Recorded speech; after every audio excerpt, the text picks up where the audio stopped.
Ghislaine Maxwell was convicted today of luring teenage girls to be sexually abused by the American billionaire, Jeffrey Epstein. But I wanted to do this video because I think that there is a separate take on this, and that is her defense team was actually re-victimizing the accusers in a narcissistic way, in the way that they presented their defense. And I'm going to tell you what that was in this video, so stay tuned.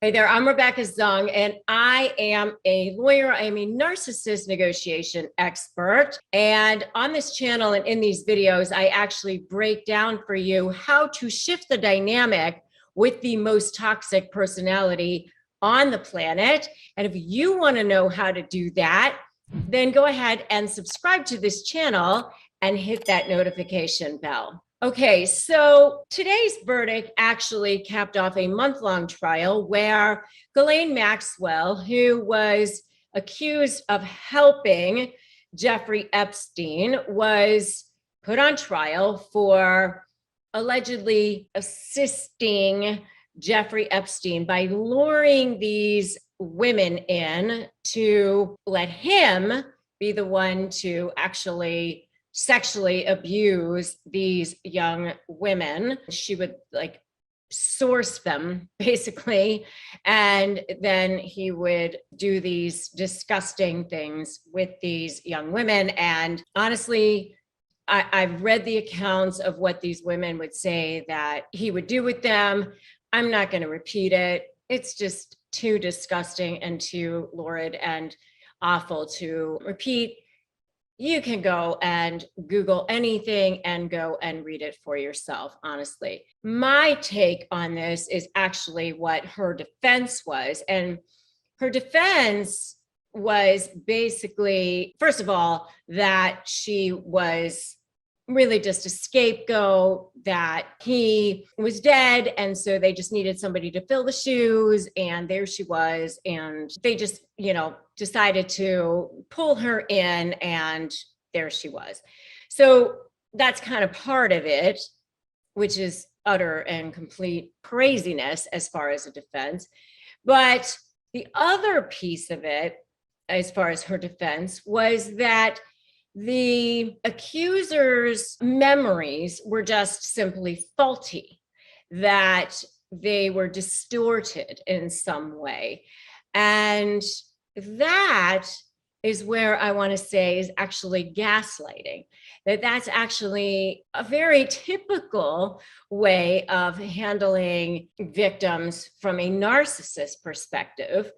And that's something that I wanted to actually bring up as far as a different kind of a take than you normally see. And by the way, this is the kind of thing and the kind of reason why that accusers don't want to come forward, because they get re-victimized again, and thank goodness that, she was actually convicted, by the way. But anyway, so they questioned whether or not the accusers' memories were faulty or had been influenced by big payouts or, that sort of thing. But they bring forward this witness named Elizabeth Loftus, who was a professor who had been testified in the past in other big trials, including the trial of Harvey Weinstein. And they said that, perhaps their recollections were flawed, and perhaps that they weren't remembering correctly, that their memories were distorted, perhaps they were attached to the wrong things, that they were remembering things that weren't supposed to be remembered, or blowing things up that shouldn't have been blown up, all sorts of things that weren't true or were true. But basically trying to gaslight the accusers and re-victimize the accusers so that, she could win. And I just wanted to bring that up because this is a typical move of a narcissist And, it's a way to re-victimize the accusers. And I do want to say kudos to these accusers who had the courage to come forward, had the courage to do this. It took a lot of guts. And by the way, only one of the accusers actually used her real name. My goodness, what a lot of courage that certainly took, I'm sure. So at any rate, Ghislaine Maxwell will be spending a lot of time in prison, I'm sure. And there she is. She is convicted. And by the way, I did do another whole video on whether or not she was a victim or a perpetrator, because Ghislaine Maxwell actually was a victim of narcissistic abuse as a child. And that just shows how narcissists, and especially malignant narcissists like Ghislaine Maxwell clearly ended up to be, can become malignant narcissists because they were victims of narcissists as children. It's very, very sad. So you might want to check out my video on that. And I would love to know your thoughts about this in the comments. I mean, this is exactly why, especially women, don't want to come forward, or any kind of, I say women, but anyone who was a victim of narcissistic abuse doesn't want to come forward because they get re-victimized again. And you do see this, by the way, even by the legal system, by lawyers, by judges, oftentimes, because people don't want to be re-victimized. It happens not just by big cases like this, but you also see it within other cases as well, by your lawyers, by your own lawyers sometimes, by the judges, by, the whole entire system sometimes. People who have been victimized by narcissists are now being re-victimized again in the system.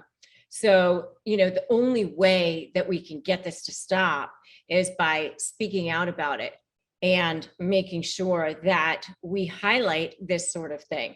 It's not okay to go ahead and gaslight the accuser and gaslight the victim again and re-victimize them when they come forward. It's just not okay. And if you don't think it's okay, put that in the comments. It's not okay. And I would love to know what your thoughts about this in the comments. If you like this video, give it a like, give it a share, drop me that comment, and make sure that you subscribe to this channel, hit that notification bell. I'm Rebecca Zung, and thanks so much for stopping by and checking out my channel. And I will definitely see you in the next video.